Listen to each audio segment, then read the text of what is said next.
فلعلك باخع نفسك على آثارهم إن لم يؤمنوا بهذا الحديث أسفا إنا جعلنا ما على الأرض زينة لها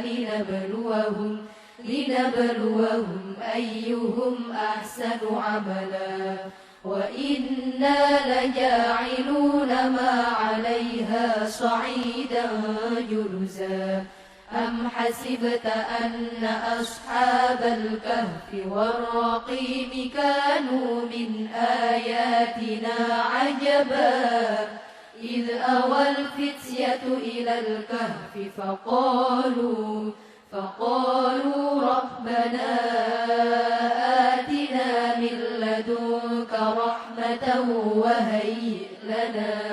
وهيئ لنا من أمرنا رشدا فضربنا على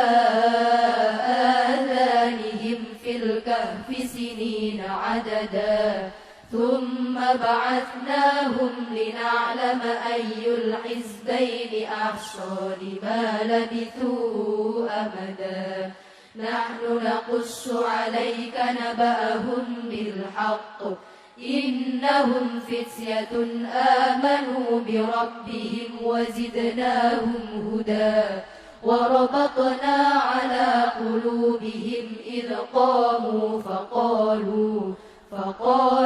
ربنا رب السماوات والأرض لن ندعو من دونه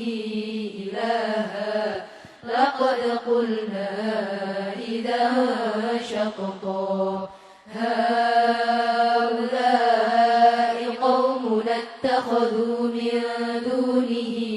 آلهة لولا يأتون عليهم بسلطان بين فمن أظلم ممن افترى على الله كذبا